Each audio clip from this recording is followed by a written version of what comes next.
अंधेरी रात का रहस्य। शहर के किनारे बसा एक छोटा सा गांव था जिसका नाम था श्यामपुर। इस गांव के बीचों बीच एक पुराना टूटा फूटा मकान था जिसे लोग भूत बंगला कहते थे।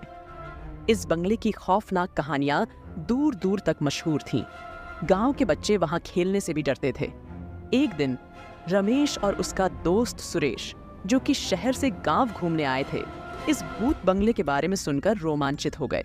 उन्होंने तय किया कि वे रात को इस बंगले में जाकर पता लगाएंगे कि सच में वहां भूत है या नहीं। रात होते ही रमेश और सुरेश टॉर्च लेकर भूत बंगले की ओर चल पड़े। चारों ओर सन्नाटा था, सिर्फ उनकी कदमों की आवाज गूंज रही थी।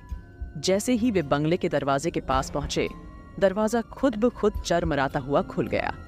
दोनों ने एक दूसरे को देखा और हिम्मत जुटाकर अंदर दाखिल हुए। बंगले के अंदर धूल और मकड़ियों के जाले थे। दीवारों पर अजीबोगरीब चित्र बने हुए थे जो बहुत डरावने थे। तभी अचानक एक ठंडी हवा का झोंका आया और टॉर्च की रोशनी टिमटिमाने लगी। सुरेश ने रमेश का हाथ पकड़ लिया और धीरे धीरे आगे बढ़ने लगे।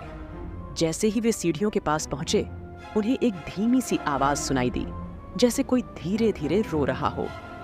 रमेश ने अपनी टॉर्च उस दिशा में घुमाई, लेकिन वहां कुछ नहीं था। अचानक एक परछाई उनके सामने से गुजरी। दोनों डर के मारे पीछे हट गए। सुरेश ने हिम्मत करके आवाज लगाई, कौन है वहां?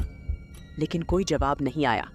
तभी अचानक सीढ़ियों पर जोर की आवाज हुई और एक सफेद साया उनके सामने आकर खड़ा हो गया। दोनों की चीख निकल गई और वे भागते हुए बंगले से बाहर आ गए। गांव के बुजुर्गों ने जब उनकी कहानी सुनी तो हंसते हुए बोले, वो भूत नहीं था, वो तो इस बंगले के पुराने मालिक की आत्मा है जो अपने घर की रक्षा करती है। तुमने उसे परेशान किया, इसलिए वह नाराज हो गई। रमेश और सुरेश ने फिर कभी भूत बंगले का रुख नहीं किया और गांव वालों की सलाह मानी। उस रात के बाद से वे समझ गए थे कि हर रहस्य की तह तक जाना जरूरी नहीं होता।